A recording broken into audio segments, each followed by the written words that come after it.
You're losing your ability to focus, and you know this deeply, but you've learned to live with the constant mental noise as if such fragmentation is simply the cost of being alive in the modern world.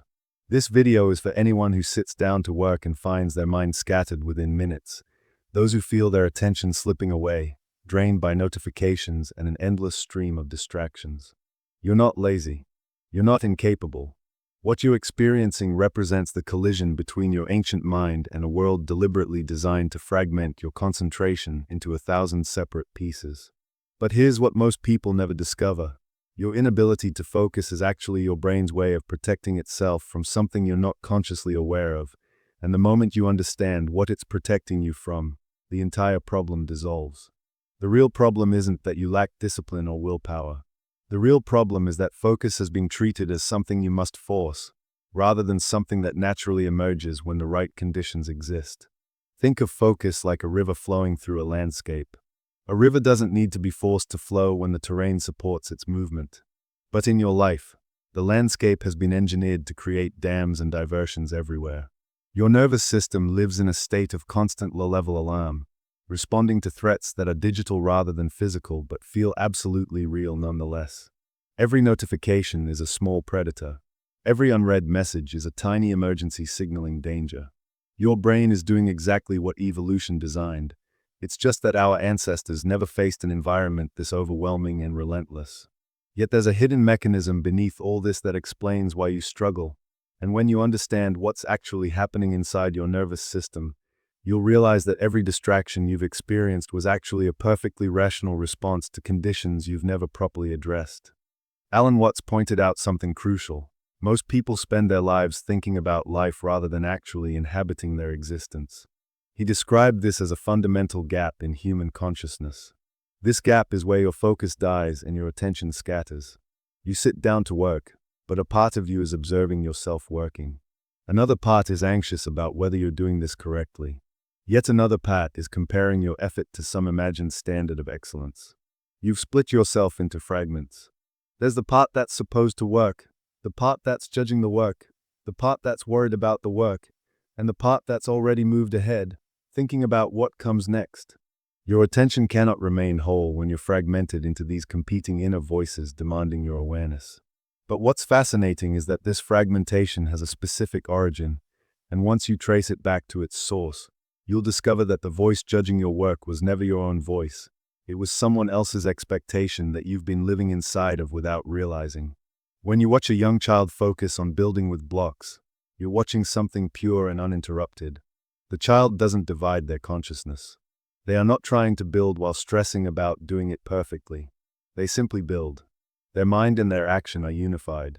This wholeness is not something you've lost forever. It's something that's been buried beneath layers of doubt and cultural conditioning that taught you to separate doing from being, to always be thinking about the next thing rather than fully inhabiting the present moment. The child possesses something that seems impossible to reclaim. The mechanism for recovering that unified attention is simpler than you might imagine, and it involves a shocking discovery about how your brain actually works. You've been storing the solution to your focus problem in your own body the entire time, and it's been there since childhood waiting to be activated. Your focus problem has 3 roots that intertwine and reinforce each other in ways that create an almost inescapable trap. The first root is environmental. You exist in a landscape deliberately engineered to shatter your attention. Every application on your devices employs teams of specialists whose sole job is to make you unable to stop looking. Notifications arrive at psychologically vulnerable moments. Colors are chosen specifically to overstimulate your reward systems. Algorithms have learned precisely what will capture your mind, and they serve it back to you in endless variation. This isn't a failure on your part. These are billion-dollar systems working against your capacity for concentration. You're not weak for struggling. You're human, fighting against forces designed to be irresistible. But what's terrifying, and also liberating, is that you're about to discover you have more power over your environment than you believe, and the solution is much more radical than any productivity method you've heard of. The second root is neurological, and this is where most people miss the truth entirely. Your brain has been rewired by years of constant task switching. Every time you interrupt one task to check another, there's a hidden cost called attention residue. Your mind doesn't instantly redirect to the new task. Part of your mental energy remains attached to what you just abandoned, consumed by loose threads and unfinished thoughts. Over years of practicing this constant switching, your neural pathways for sustained attention have actually weakened. You're not just experiencing distraction in this moment.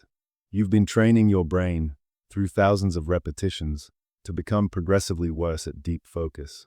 This damage is not permanent, but reversing it requires understanding what's actually happening in your nervous system. And here's what neuroscientists rarely tell people. The very act of recognizing this pattern begins to undo these patterns, which means your awareness itself becomes a healing force in ways that feel almost miraculous. The third root is existential and perhaps the most overlooked. You've absorbed a story that says you should always be productive, always be improving, always chasing something beyond the present moment. This underlying anxiety creates constant internal pressure that makes genuine focus impossible. You cannot relax into your work because part of you is already racing ahead, already worried that what you're doing isn't enough. You're keeping score.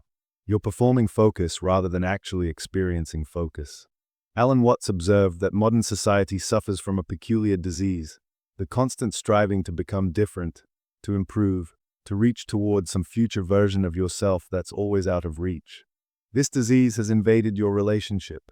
You cannot focus because you're too busy thinking about whether you're focusing correctly.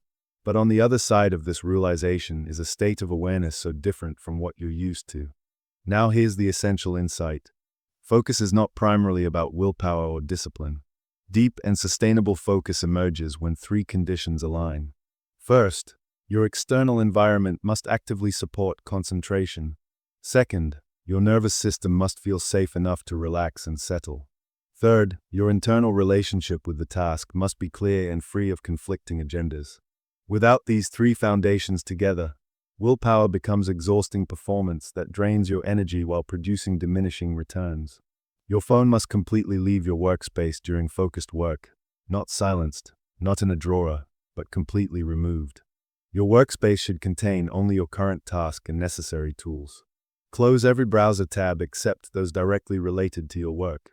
When your eyes see only the work in front of you, your mind stops the constant internal negotiation of saying no to competing options.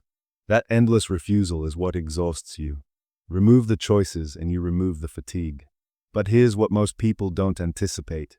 Your focus will feel so different, so unnaturally easy, that you'll wonder if you've been sabotaging yourself all along. Create time containers for your attention. Commit to a specific duration of focused work, perhaps 90 minutes, knowing exactly when it will end. Use a visible timer. The timer doesn't exist to pressure you. It exists to liberate you.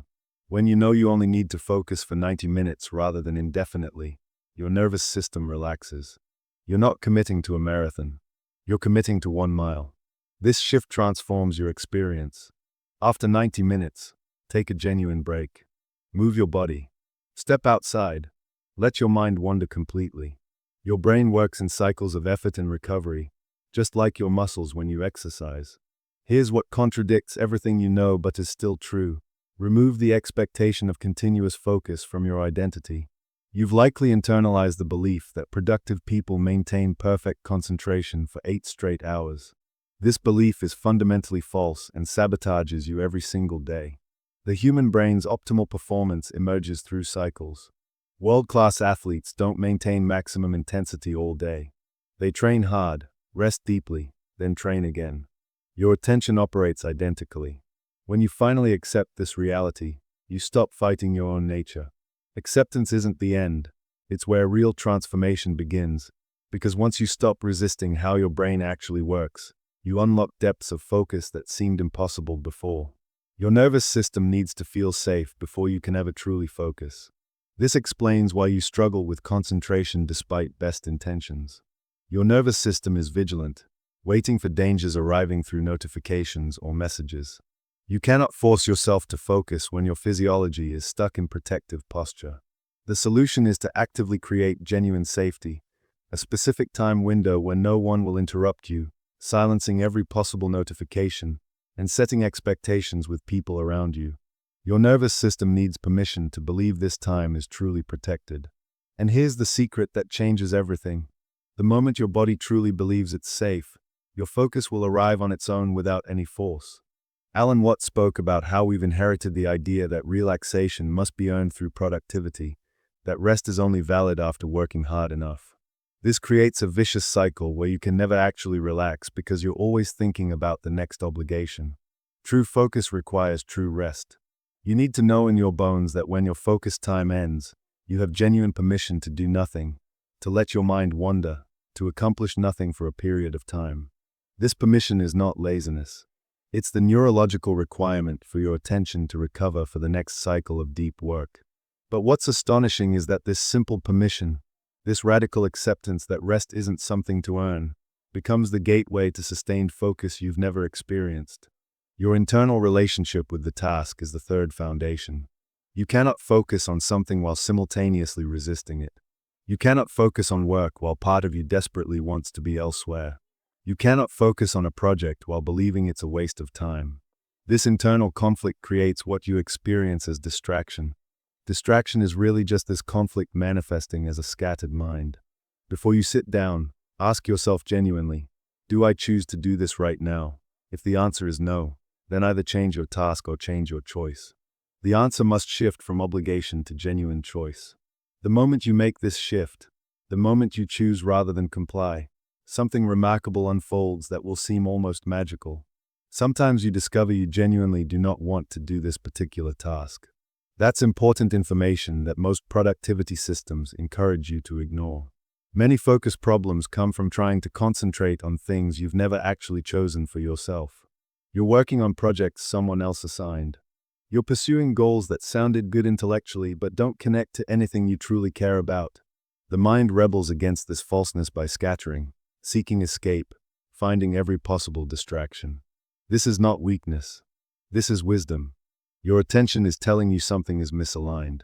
Listen to that signal. Realign your work so that you're focused on something that genuinely matters to you. When you've finally aligned these three elements, environment, nervous system safety, and internal choice, something shifts so profoundly that you'll barely recognize your own mind.